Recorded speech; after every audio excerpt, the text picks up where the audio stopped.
bahwasanya ada alam akhirat di sana, ada nyata nanti akan ada dibangkitkan dari alam kubur, nyata nanti bahwasanya menghidupkan manusia dari kematian itu adalah lebih mudah dari penciptaan pertama kali Adam dan Hawa yang tidak dari apa-apa, ya, hanya mengembalikan jasad dari rohnya dan disatukan kemudian dibangkitkan. Bagi Allah itu lebih mudah daripada menciptakan Adam pertama kali tidak dari bahan apa-apa.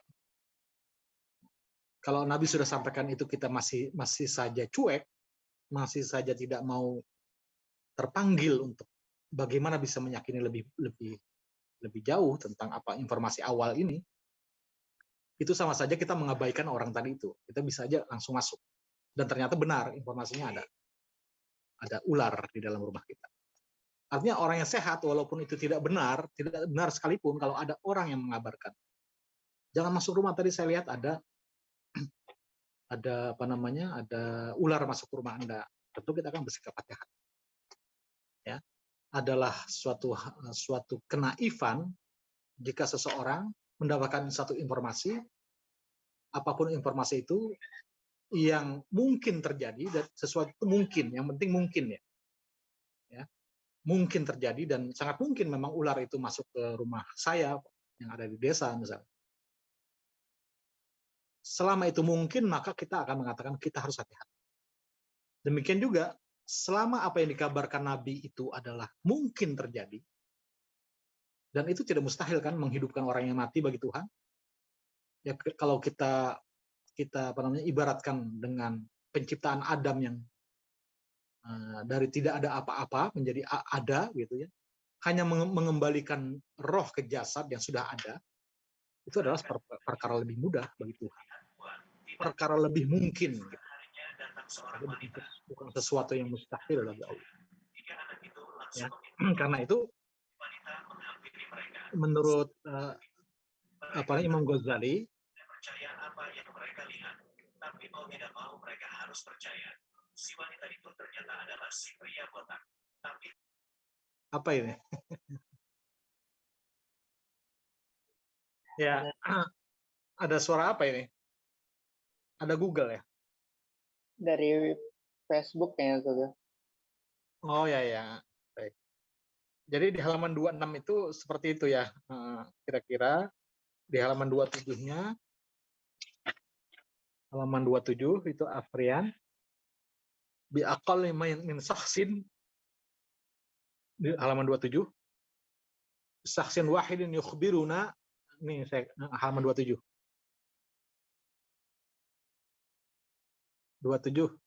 kelewat ya. Sakhsin, ya betul. Sakhsin yukhbiruna an khurujina an darina wa mahal istiqrarina bi anna sab'an min as-siba qad dakhala ad-dar fa khudh hidraka wahtariz minhu li nafsika juhdaka. Fa ana bi mujarradis sima, maka saya ketika mendengarkan ada orang mengatakan di rumah saya ada binatang buas, idza ra'ayna ma akhbarana anhu mahalal imkan, selama apa yang diinformasi itu adalah sesuatu yang mungkin, imkan wal jawaz, lam nuqaddim ala dukhul, pasti saya tidak langsung masuk ke rumah itu, dan saya akan pikirkan dulu, jangan-jangan benar nih kata orang ini ada binatang buas atau ular dan sebagainya. Jadi demikian juga kita ini sudah dapat informasi dari awal dari Nabi bahwasanya ada akhirat, dan sebaiknya Anda banyak belajar, ketahui, sehingga keyakinan Anda tentang alam akhirat itu semakin bertambah, semakin yakin. Dengan semakin yakin bertambah keyakinan, Anda akan semakin disiplin dalam melaksanakan semua perintah-perintah Tuhan. Karena akidah itu kan dasar. Kalau akidahnya bagus, maka ibadahnya pun akan bagus. Nah, pasti seseorang itu akan menganggap ilmu ini adalah penting. Begitu kira-kira. Nah, ini jadi tamhid pertama. Kalau ada orang yang cuek, maka orang itu termasuk orang yang sarfu himmatihi ila ma yuhimmu fi hayatihi al-akhirah al-abadiyah. Berarti sama saja kita tidak sedikit pun merasa perlu untuk melakukan sesuatu yang baik agar kehidupan kita yang lebih abadi, yang kekal nanti itu akan lebih baik.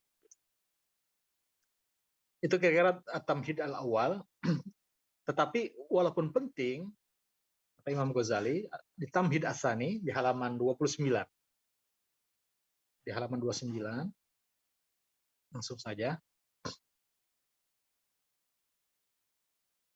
Di situ dikatakan fi bayanil khawdi fi hadzal ilmi wa in kana muhimman fa huwa fi haqqi ba'dil khalqi laisa yuhimmu, atau laisa bimuhimmin itu, atau laisa yuhimmu bisa. Laisa bimuhimmin bagusnya. Laisa bimuhimmin bal al muhimmu lahum tarkuhu.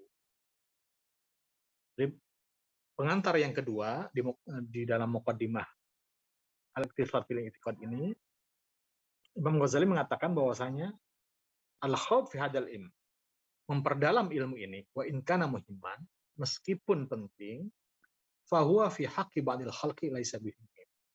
Tetapi bagi sebagian muslim, manusia, al-khalq, itu bukanlah sesuatu yang penting. Memperdalam, bukan mengetahui secara global. Kalau mengetahui akidah secara global, itu wajib semua muslim.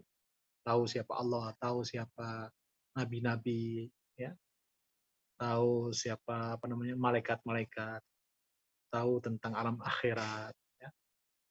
Secara global ya seorang muslim harus mengetahui. Tapi kalau sudah pembahasan tentang nabi-nabi, bagaimana kok dalil nabi itu sesuatu yang diperlukan bagi agama. Kenapa Tuhan tidak mengutus malaikat saja, ya?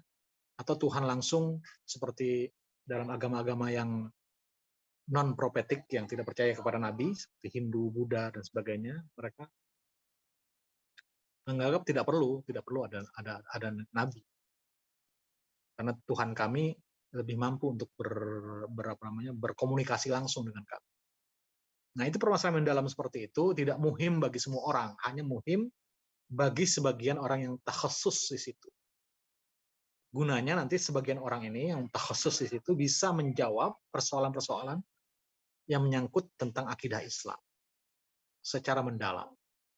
Jadi kalau ada kelompok-kelompok seperti Coki, ya, Anda kenalkan Coki itu yang tidak percaya kepada Tuhan. Saya hebat juga dia menggunakan bahasa yang bagus, logika yang walaupun kebatilan ya, walaupun apa yang disampaikannya tentang ketuhanan itu satu yang batil, tapi disampaikan dengan cara yang logis, seolah-olah logis. Nah itu seharusnya seorang ada dari FDI atau siapapun ya yang memperdalam satu agama dalam bidang akidah ini yang mampu menjawab keraguan-keraguan terutama para milenialis ya tentang ketuhanan, tentang pentingnya agama ya, secara logika, secara logis ya, kemudian dengan bahasa yang baik, runut, sistematis. Nah, ini barangkali bisa kita siapkan itu melalui ya kita coba belajar bagaimana Imam Ghazali juga disebut sebagai Hujjatul Islam dulu. Hujjatul Islam itu artinya apa? Hujjatul Islam itu ya penolong Islam yang beliau bisa membantah semua kelompok-kelompok yang agnostis, yang ateis, yang rasionalisnya kebablasan, Mu'tazilah, bisa menjawab para filsuf-filsuf yang keblinger gitu ya. Tapi juga bisa menjawab orang-orang yang terlalu skripturalis, terlalu berpegang kepada nas seperti orang-orang radikalis, khawarij dan sebagainya. Ini penting.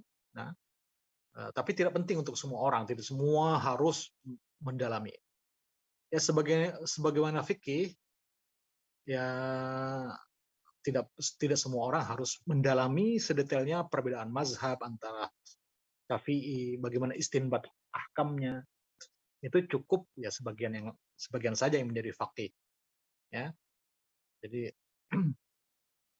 demikian juga di sini di bagian ini At-Tamhid Tsani ada kelompok-kelompok yang sebenarnya nggak usah justru lebih baik jangan terlalu banyak diajak berbicara secara menjelimet secara mendalam persoalan-persoalan yang bersifat akidah, karena justru akan merusak akidahnya. Ya, kata Imam Ghazali, karena manusia itu ada 4 kelompok. Nah, masing-masing kelompok ini ada yang boleh kita ajak untuk memperdalam ilmu kalam, ada yang sebaiknya kita tinggalkan. Nah, al-firqah al-ula itu ini kelompok yang amanat billah, yang sudah beriman kepada Allah, wa saddaqat rasulahu, wa ataqadahu al-haq, wa ataqadathu al-haq, wa admarathu wastaghalat imma bi ibadah wa imma bi sin'ah. Fahaula yanbaghi ayatraku wa ma hum alaih.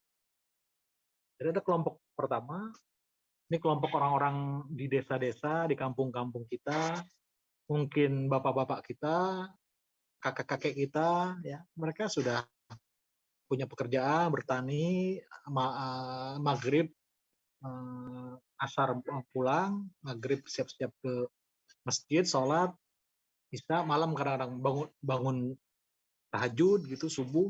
Itu orang tua kita walaupun tidak belajar pesantren, tidak belajar apa, bahkan tidak sekolah, ya, ya mereka istagharat imma bi ibadah wa imma bi sina'ah, punya kerjaan di siang hari. Fahaula yang bagi ayat orang seperti ini udah jangan dikasih terlalu banyak dosisnya untuk ilmu kalam, dikasih penjelasan tentang Allah itu bersifat wujud, wujud itu ada sifat Tuhan itu ada nafsiyah, ada salbiyah, ada dosa, ya. Karena mereka sudah yakin ada Tuhan. Kalau ada Tuhan, mereka juga sudah yakin Tuhannya itu maha pemberi rizki, maha hidup, maha apa. Tapi nggak perlu dalil-dalil itu. Nah, itu orang seperti itu yang bagi yatraku. Ya, seharusnya biarkan mereka dengan apa yang sudah mereka jalankan, ibadah, sina'ah, kerja, wa mahum alaih, dengan apa yang mereka lakukan. Wala tuharrik aqaidahum bil istihsas. Wala tuharrik gitu ya. Jangan goncangkan akidah mereka itu dengan istihsas, dengan mendorong mereka ada ta'allum hadal untuk memperdalam ilmu ini sampai detail gitu seperti Imam Ghazali. Itu nggak perlu, karena yang penting mereka sudah yakin ada Allah, kemudian mereka tahu cara beribadah, ya. Kemudian mereka sahibus sina'ah, punya pekerjaan keseharian, ya sudah. Ya, karena kalau menurut Imam Ghazali, ilmu ini seperti tajri majral adwiyah. Paling di atas itu dikatakan kan gitu. Ya alam alal adillah allati tuharruha fi hadzal ilm tajri majral adwiyah. Jadi ilmu ini dengan dalil-dalil argumentasinya itu disamakan seperti obat, ya. Dan obat itu tidak bisa dikonsumsi oleh setiap orang. Yang sakit saja, yang memerlukan saja kita kasih obat itu. Yang sudah sehat jangan dikasih. Ya, obat itu bagus, jadi ilmu ini bagus, tetapi tidak setiap manusia bisa mengkonsumsinya. Ya, daging itu kan bagus ya, banyak proteinnya. Daging, tapi kalau daging itu kita berikan kepada anak usia air susu, yang minum air susu ibu, ya bisa mencret ya. Bahkan nasi pun itu bisa mencret ya. Bukan nasi atau dagingnya yang buruk, tapi memang yang mengkonsumsinya bukan waktunya. Gitu ya. Ya, demikian juga ilmu kalam ini, itu kalau kita berikan kepada orang-orang yang awam, yang malah nanti mereka jadi bingung. Ini bagaimana sih kok Islam jadi sulit begini, gitu kira-kira. Jadi al-firqah al-ula ini, kelompok yang pertama ini nggak usah terlalu banyak kita istihsas, ada ta'allum hadal. Yang kedua, kelompok kedua, ada ta'ifatun marat an i'tiqadil haq al-kufri wal mubtadi'ah wal jafil ghaliz minhum ad-dha'if al-aql al-jamid al-taqlid al-mumtari al-batil min mubtadi'in nusyu' ila kibar sin. Nah, orang seperti ini ada satu kelompok manusia yang cenderungnya itu memang seperti coki. Ya, orang-orang yang sering meremehkan agama, yang cara berpikirnya memang memang udah sukanya kekufuran dan sesuatu yang menyimpang dari kebenaran. Keras ya, tapi juga sebenarnya mereka itu sangat terbatas nalarnya. Hanya ingin show gitu ya dan sebagainya.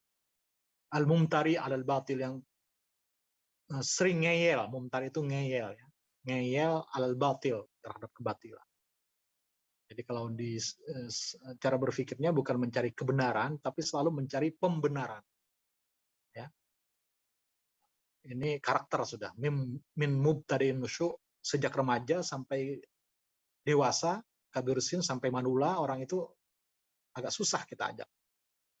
Nah, orang seperti ini layan fa'umahu ila saut wassaif. Tidak bisa kita ajak dialog, tidak bisa kita kasih obat ilmu kalam untuk mengobati kesesatannya. Yang bermanfaat bagi dia adalah as-saut wassaif. Artinya dengan kekuatan. Kalau kita punya pemerintahan, kita larang itu orang-orang seperti Coki itu untuk menebarkan keraguan-keraguan terhadap agama. Kalau kita polisi ya ditangkap gitu. Ini malah dibebaskan lagi. Ya. Fa'aktsarul kafarah aslamu tahta zilal suyuh. Karena banyak orang-orang yang kufur itu memang harus diislamkan dengan kekuatan, bukan dengan suyuf, itu bukan dibunuh, bukan dengan kekuatan, dipaksa. Ya, ini intinya ada kelompok orang yang kalau kita lihat, ini kalau kita ajarkan ilmu kalam, justru dia semakin ngeyel dengan mumtari alal batil. Tidak ada gunanya. Ya. Ada kelompok yang ketiga, jadi ini kelompok yang kedua, rasional, tapi mereka dhaiful akal, nalarnya terbatas, dan kemudian sangat fanatik terhadap pendapatnya sendiri. Nah, itu permasalahannya. Jadi buat apa kalau kita layani dengan dialog, kita berikan argumentasi, kalau orang itu memang kecenderungannya adalah ngeyel, mumtari alal batil. Ya, mumtari itu miroan, jidalan wa miroan. Kalau jidal itu masih enak. Kalau miro itu jidalnya ya itu main menang-menangan, yang penting gue menang begitu, bukan menjadi. Nah, orang seperti ini kata Imam Ghazali ya nggak usah dilayani atau dikasih ilmu kalam. Yang ketiga, ASEAN.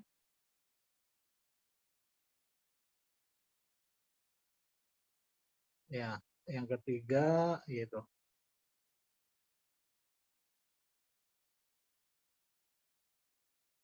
ini seperti tadi itu di sebelum ketiga ada Imam Syafi'i mengatakan faman manahal juhala ilman adha'ahu. Percuma kalau kita berikan kepada orang bodoh ya, orang bodoh sebenarnya itu, yang pintar ngomong tapi sebenarnya bukan mencari kebenaran, suatu ilmu pasti dia akan menyia-nyiakannya, nggak ada gunanya juga. Tetapi kalau sebaliknya, wa mamana al mustaujibin faqad zalam. Kalau kita menghalangi seseorang yang memang wajib kita sadarkan dan dia berhak untuk mendapatkan informasi yang benar sehingga dia sadar, kalau ada orang yang mana'a an dzalik faqad zalam, maka orang itu sudah zolim. Kita zolim. Kalau ada orang bertanya pengen meminta penjelasan misalnya, dan dia memang mencari kebenaran. Bagaimana Ustadz, ini hukumnya kok dalam agama ada yang mengatakan begini. Maka kalau kita tidak berikan informasi yang benar, kita akan menzolimi dia akan tetap kepada kesesatan. Tidak terjawab apa yang ditanyakan. Nah, di sini perlunya kalau orang itu bertanya tentang masalah akidah, ada orang ustadz, ada orang lulusan FDI atau siapapun yang bisa menjawab itu. Kalau tidak ada yang menjawab persoalan-persoalan seperti itu, dosa semua kaum, semua bangsa itu, karena dia masuk dalam ranah fardu kifayah. Makanya ada menurut ada syair dari Imam Syafi'i dikatakan la tad'ul hikmah fi ghairi ahliha fatazlimuha. Jangan kau berikan hikmah kebenaran kepada orang yang tidak layak mendapatkan hikmah, ya, Karena kalau kita berikan kepada dia, maka hikmah itu akan dizolimi, akan disia-siakan oleh orang itu, nggak ada gunanya. Tetapi wala tamla an ahliha fatazlimuhum. Jangan sekali-sekali Anda cegah, Anda tidak bagikan ilmu itu kepada ahlinya, karena kalau kita tidak membagi ilmu itu kepada orang yang memang berhak mendapatkan ilmu itu, maka berarti kita fatazlimuhum, kita menzalimi mereka. Nah, itu kira-kira kelompok kedua itu seperti itu. Kalau ada orang, ya kalau kita kasih ini, kita jawab, dia tambah ngeyel apa-apa, ya udah, nggak usah. Al-firqah as-salisah ta'ifatun yaqtarul haqq taqlidan wa sama'an walakin khussu fil fitrah bidzaka wa fitnah atau fatana fatanabbahu min anfusihim li iskalat tashasshuqin fi aqdihim wa zalzalat alaihim tama'natuhum aw qara'a sama'an syubhan min syuhat wa hakat fi apa itu? Wa sudurihim falahu yajibu at-talatuf bihim fi mu'alajihim. Jadi kelompok yang ketiga ada orang yang mengimani kebenaran secara taklid, ya, secara sama. Mungkin dia pernah mendengar dari guru, dari apa. Tapi dia memang orang pintar, orang yang menggunakan akal pikirannya secara baik gitu ya, tidak ngeyel, masih bisa diajak dialog ya. Zaka wa fatana. Dan kadang-kadang mereka juga bisa menyelesaikan masalah sendiri. Fatanabbahu min anfusihim iskalat. Kalau ada permasalahan atau iskalat, kemuskilan masalah, ya, kadang-kadang dia pikirkan dan dia dapat jawabannya. Ya, kadang-kadang nggak dapat jawabannya. Bagaimana menghadapi orang seperti ini? Ya, selanjutnya terus fahaulai di atas. Fahaulai yajibut talattuf bihim. Fahaulai yajibu at-talattuf bihim fi mu'alajatihim bi'adati tama'ninatihim wa imatati syakkihim bima amkana minal kalamil muqni' al-maqbuli indahum. Ya. Walau bimujarrad istib'ad wa taqbih atau tilawati ayah atau riwayah hadis atau naqli kalamin min syakhsin masyhur indahum. Ya.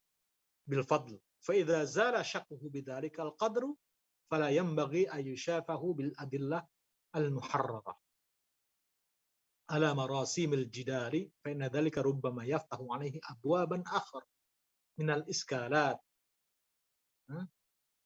Fa in kana dhakiyan fatanan lam yuqni'hu illa kalamun yasirun ala mahikkil tahqiq fa inda dhalika yajuzu an yushafahu bid dalil al-haqiqi wa dhalika ala hasabil haja wa fi mawdi'il iskal al-khusus. Nah, kalau ada kelompok orang yang pintar dan tidak mirok, tidak ngeyel kepada keburukan, kebatilan, kesalahan, dia memang terkadang karena kedangkalan ilmu agamanya ingin menyelesaikan sendiri melalui cara dia, misalnya membaca buku sendiri atau apa. Tapi kadang-kadang ada yang, bagaimana kita menyikapi orang ini? Dia jibut talatuf bihi. Kita harus berhati-hati, pelan-pelan, dengan lemah lembut, ya, fi mu'alajatihim. Kalau masalah akidah, kita harus lemah lembut dalam memberikan treatment kepada mereka, mu'alajah, menanggulangi mereka itu agar kembali kepada kebenaran. Bi'adat tama'ninatihim wa imatati syakihim, dengan mengembalikan agar mereka tenang kembali, agamanya tidak goncang, dan syak, imatul syaknya itu hilang.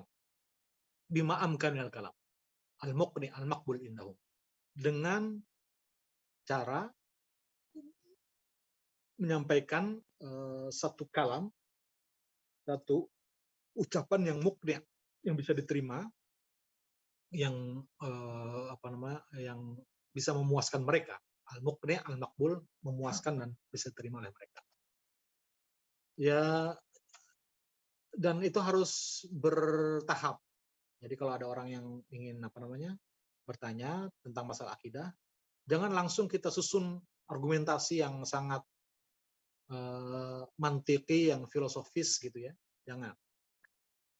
lebih baik kita walau bimujarrad istibad, udah nggak usah dipikirin yang itu, pokoknya ente sholat aja, pokoknya Tuhan itu begini, atau takbih, atau ada ayat Al-Quran kita bacakan sedikit, atau riwayat hadis yang berkaitan dengan apa yang diragukannya, atau kita nukil kalam min syahsin masyhur, misalnya dia percaya kepada Abdul Somad. Nah, Ustaz Abdul Somad mengatakan begini,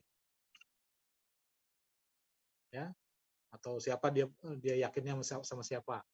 Quraisy Shihab mengatakan begini kalau memang benar, tapi bukan bohong ya. Supaya yang penting jangan dulu kita berikan dosisnya itu langsung kita ajak untuk berdiskusi secara mantiki ya, melalui manhaj atau metodologi kalami. Jangan dulu. Karena justru kalau lebih dosisnya, jadi ibarat obat itu, mungkin dia perlu obat, tapi tidak satu tablet. Setengah tabletnya cukup, setengahnya aja. Ya, karena kalau lebih dari setengah tablet misalnya, kayak saya ini pernah hipertensi dulu ya, dikasih obat satu tablet, ternyata batuk-batuk ya. Itu karena akibat darah saya justru menjadi tidak normal, rendah karena kebanyakan. Akhirnya saya dikasih dosis setengah tablet saja setiap hari. Ya. Jadi mungkin orang ini juga begitu, jangan langsung satu tablet, ya setengah tablet atau seperempat tablet. Kalau itu cukup udah. Kalau nggak cukup terus. Kalau perlu nanti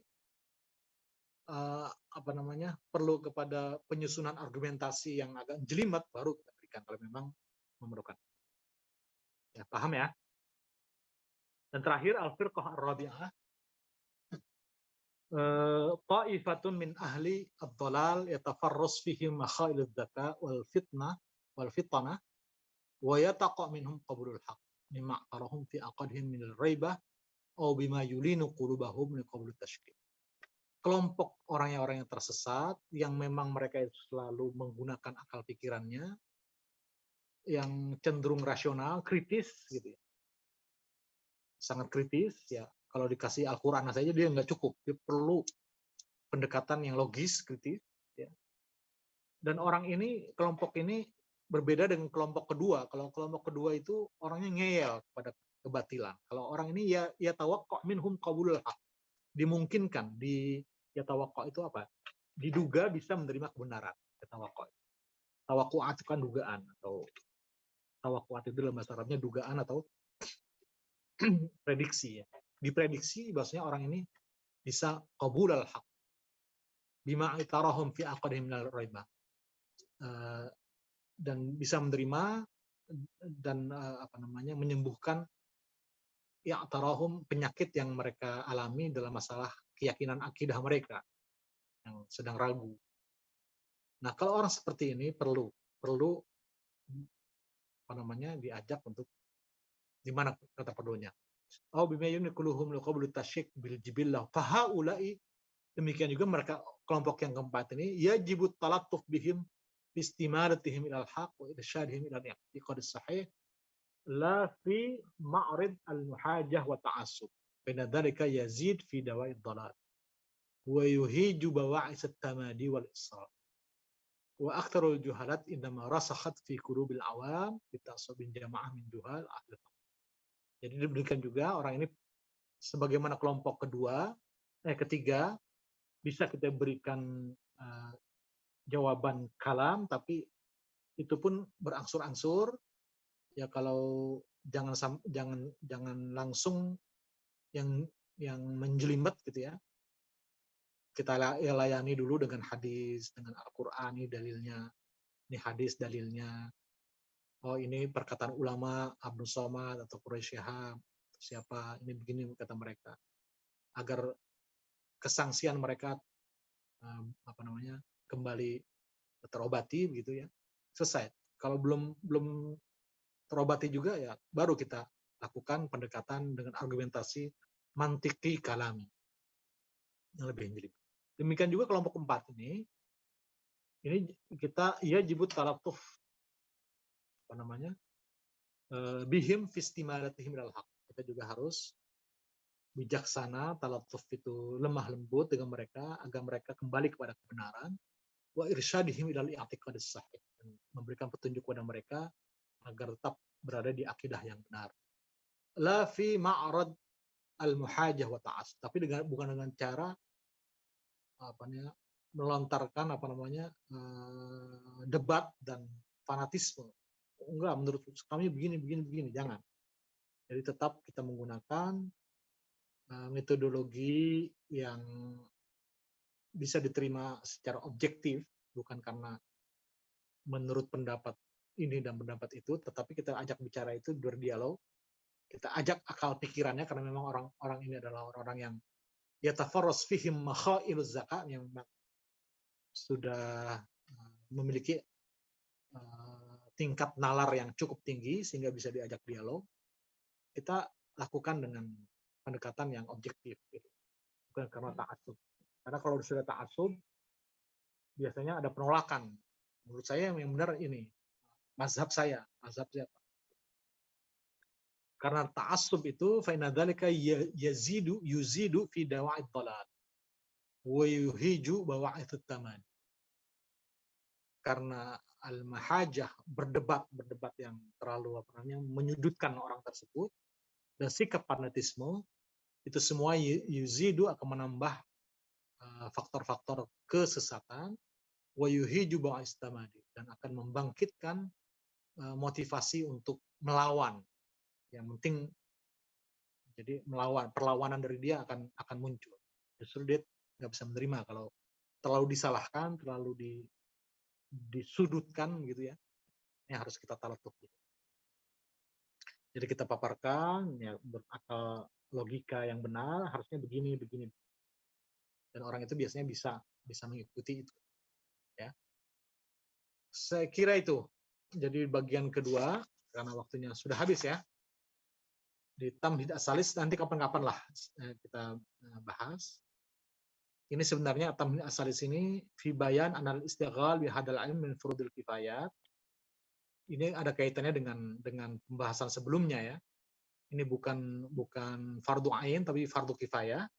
Hanya segelintir orang yang diwajibkan agar tidak berdosa ya, semua penduduk di suatu kampung kalau tidak ada yang menguasai hal ini, menjadi rujukan ya, dalam hal ini.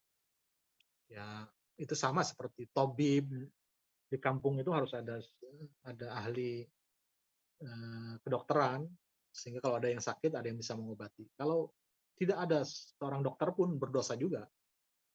Ya, harus ada dokter, harus ada ahli di bidang fikih, agama, di bidang hadis, di bidang faraid dan sebagainya. Demikian juga ilmu kalam harus ada yang mendalam. Bahkan di bagian fardu kifayat, bagaimana kalau berbenturan? Maksudnya ketika di satu kampung atau satu negeri itu yang dibutuhkan adalah tidak ada ahli fikih, tidak ada ahli kalam. Mana yang didahulukan? Yang didahulukan kata Imam Ghazali adalah ahli fikih. Fikih dulu. Cetak fikih dulu, fakih dulu. Ya, karena fakih itu adalah persoalan keseharian. Sholatnya harus benar, ada orang yang bisa memberikan petunjuk ya. Puasa, zakat dan sebagainya, keseharian, muamalah, berjual beli dan sebagainya. Kalau masalah akidah mungkin hanya segelintir orang saja yang bermasalah. Dan itu pun tidak setiap hari muncul masalah. Ya, tidak setiap hari muncul coki-coki yang membuat para anak-anak muda kita gandrung kepada kekufuran dan benci terhadap agama. Ya. Tapi memang harus ada. Kalau misalnya berbenturan antara fikih dengan dokter, Imam Ghazali juga mendahulukan fikih. Fikih dulu kita bentuk. Kalau memang bersamaan gitu. Dan di Tamhid As-Salis ini kita melihat bahwa Imam Ghazali adalah cukup objektif. Beliau adalah seorang ahli kalam. Beliau juga memang ahli fikih, tapi lebih menonjol di bidang kalam. Ya. Beliau punya buku Al-Wajiz dalam bidang fikih, kemudian Al-Mustasfa dalam bidang usul fikih, tapi sisa dan kebanyakan karya-karya beliau adalah di bidang ilmu kalam. Ya, ada juga bidang tasawuf seperti Ihya Ulumuddin. Ya. Meskipun beliau sangat gandrung kepada ilmu kalam, beliau tetap objektif. Bahwasanya ketika diperlukan di suatu kampung adalah fikih atau kalam yang tidak ada, maka dahulukan dulu cetak ahli fikih. Nah itu cara berpikir yang objektif. Walaupun beliau ahli kalam, tapi tetap sebaiknya ahli fikih. Yang terakhir nanti manahij al-adillah ya, kita pakai al-qiyas istisnai, ada qiyas al-ashkal, kalau Anda belajar mantik itu digunakan. Ada namanya as-sabr wa taqsim. Ada dalil-dalil yang didapatkan, dalil hasiyat, ada dalil mutawatirat, ya. Itu ada beberapa manhaj, metodologi yang digunakan untuk